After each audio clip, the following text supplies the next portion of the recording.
this comes up a ton with clients who are approaching 65, are 65, start getting like all the mail from AARP or what have you. There's a quarterback that's telling them to buy, this specific plan. Yeah. You're like, why is that, old quarterback telling me to buy a Medicare Advantage plan? Should I do that? I really liked him when he played for the Niners. You never know. There's so much information that's funneled out. So. Yeah. So let's just dive in and talk about Medicare. Sure. Can you just give us a brief explanation of what Medicare is and who it's designed to serve?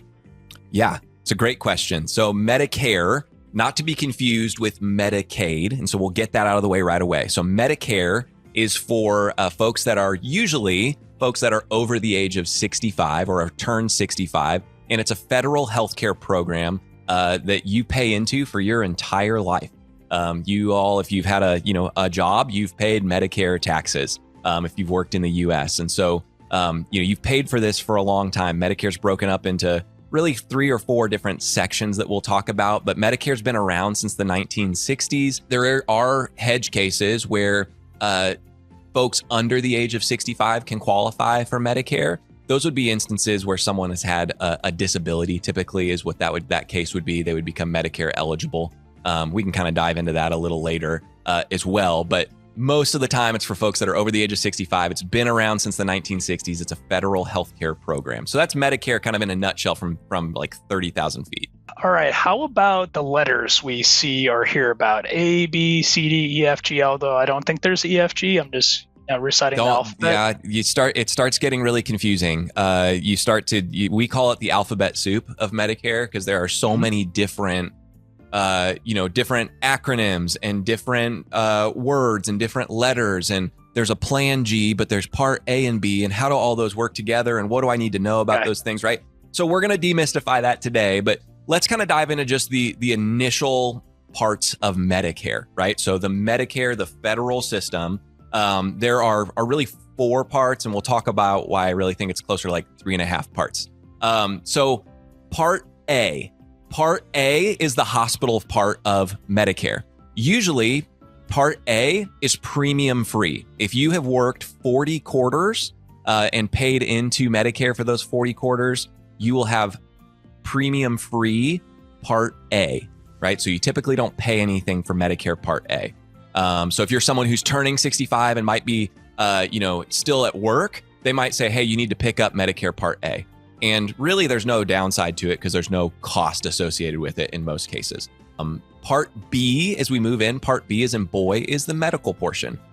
This is the part that you have to, the part of Medicare that you have a premium for. So of the federal part of Medicare, you do have a premium for Part B. This is the medical portion. So doctors, labs, surgeries, things along those lines are all subject to Medicare Part B.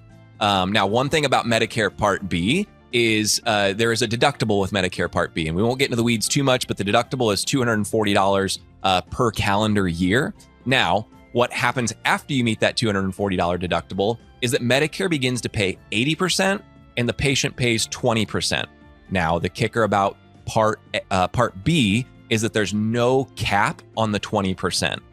So if you have $1 million treatment that takes place, Medicare will pay $800,000 of that, and you will pay $200,000 of that. And so there are stopgaps that you can put in place. We'll talk about those as well. That's an important thing to understand. But and Dylan, you would suggest those stopgaps because nobody wants to have a $200,000 bill that comes to them that's totally justified because you've just got traditional Medicare. Now, Medicare Parts A and B together are typically referenced as original Medicare or traditional Medicare. So that's Medicare Parts A and B. Now, for just a moment, I'm going to skip past Part C. Part D as in dog or Part D as in drug is your drug coverage. Now, Part D, what you need to know about it is you're required to maintain creditable drug coverage. So you could just have Medicare Part A and B and not have Part D.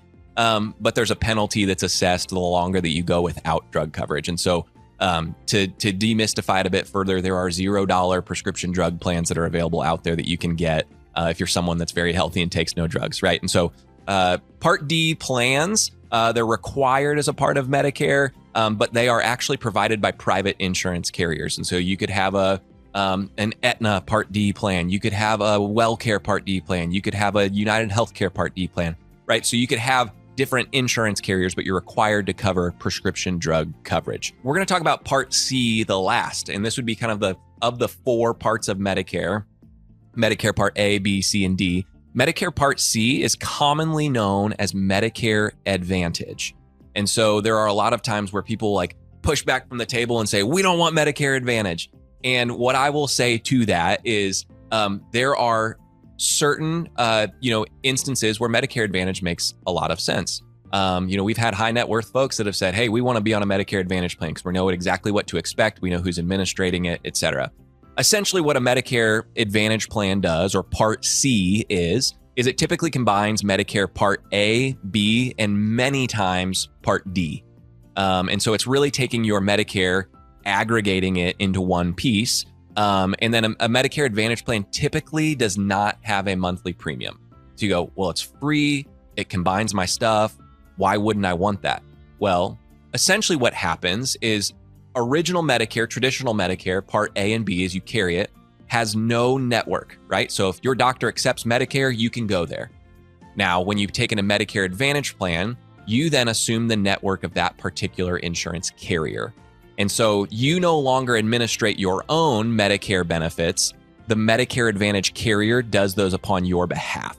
So hopefully that makes sense there, but they may offer, Medicare Advantage may offer some things like dental and vision. It can't be used in conjunction with other Medicare coverages like a Medicare supplement or anything along those lines.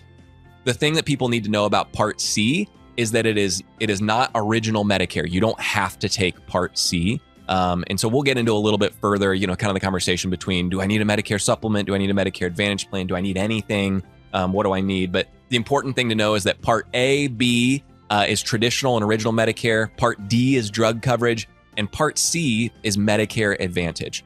Parts A, B, and D are required. You have to have them.